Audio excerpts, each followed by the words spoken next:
This place is great, really comfortable.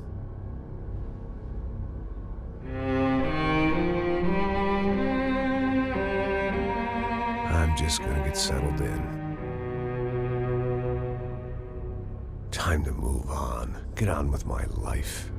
Yes, absolutely.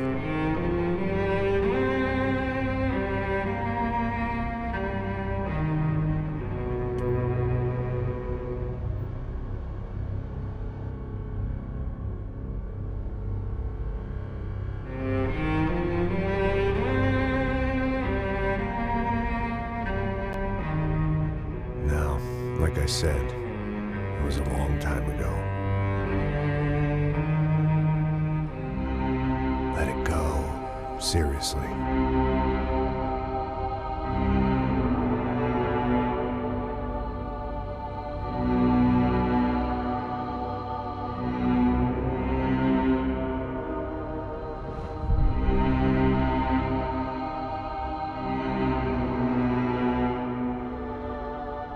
Definitely more my style than Panama, or Hoboken, I guess. No, if I'm honest, I just got kind of bored of boozing. I mean, once in a while, but not all the time.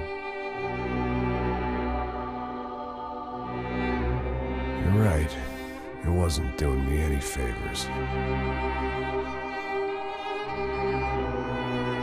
Maybe I'd lost my self-respect, but it's back. I'm excited, really.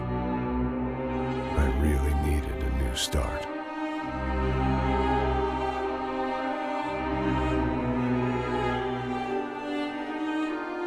I think you're right. I think I am gonna like it here. It certainly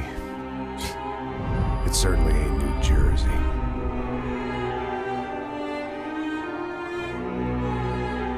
It's my new life. Just like you said.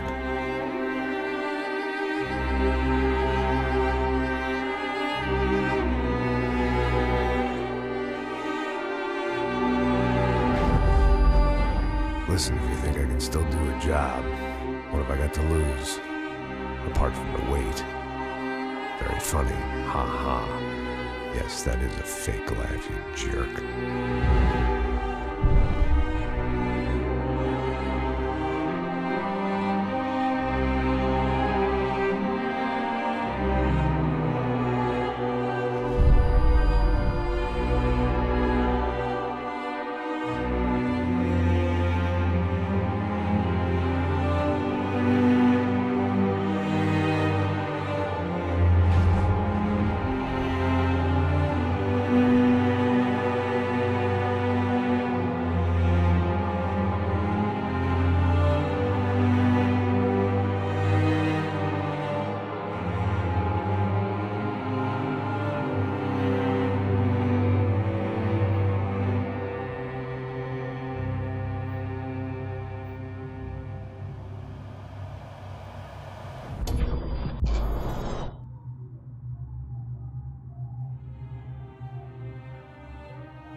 So I guess I'd become what they wanted me to be.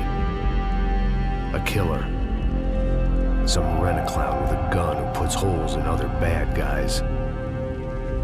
Well, that's what they had paid for, so in the end, that's what they got. Say what you want about Americans, but we understand capitalism.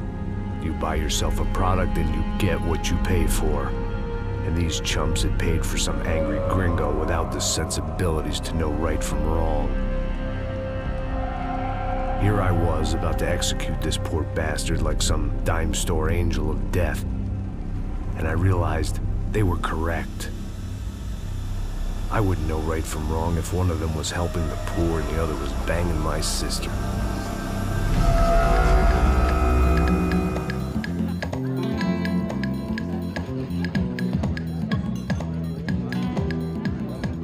I'd arrived in Sao Paulo a few weeks before.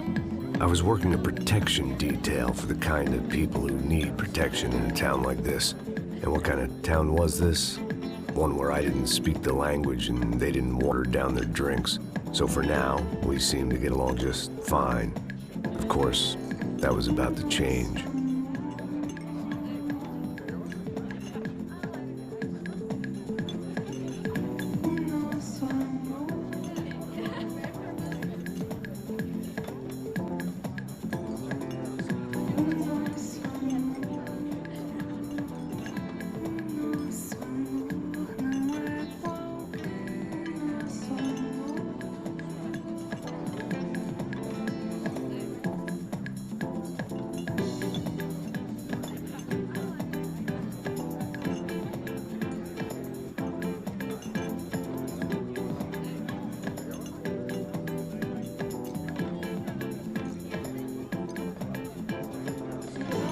That didn't mean much. There was always something rotten in the air.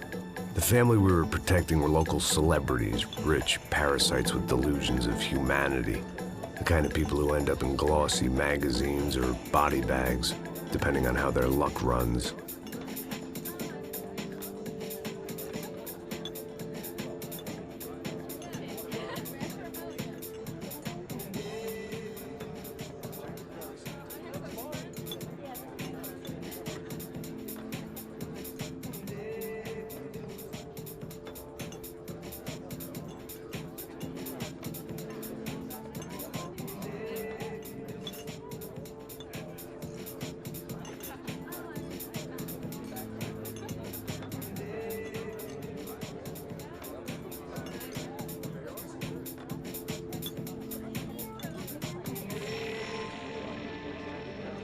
I was mostly working for Rodrigo Branco, a local businessman.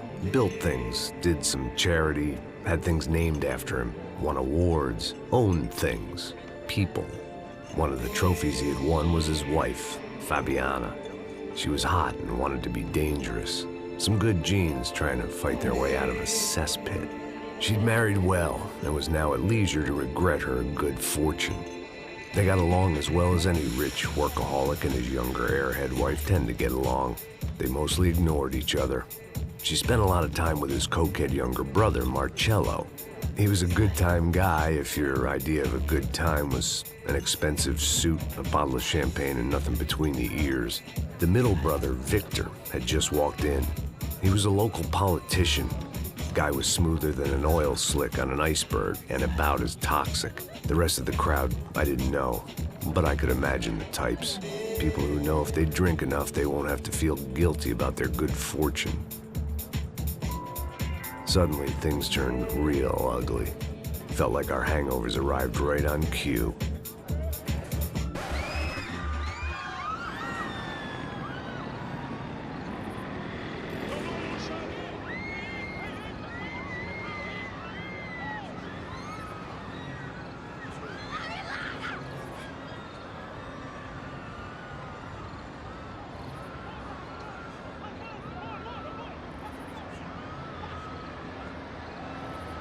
Things had gone from fine to fucked up in about a second, and now there were two idiots at the wheel.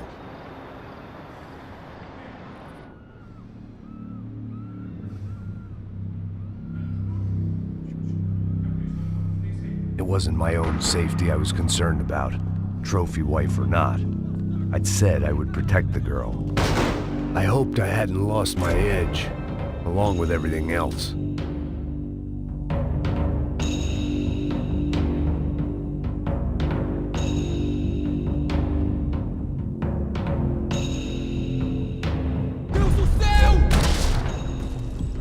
It was time to choose, a nasty fall or a bullet to the head.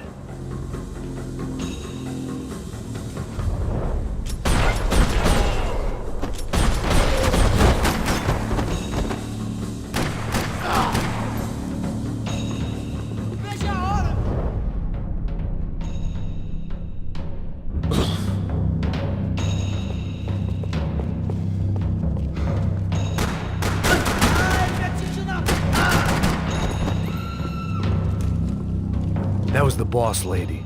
Only this time she wasn't calling for more vodka in her Cosmo.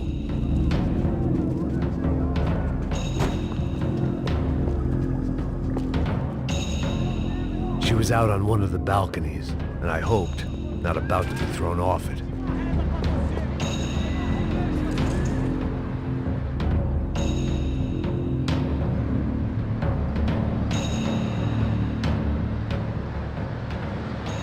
It might have been stupidity or drunkenness, or maybe both. But before I knew it, I was back taking insane risks, trying to save fallen women.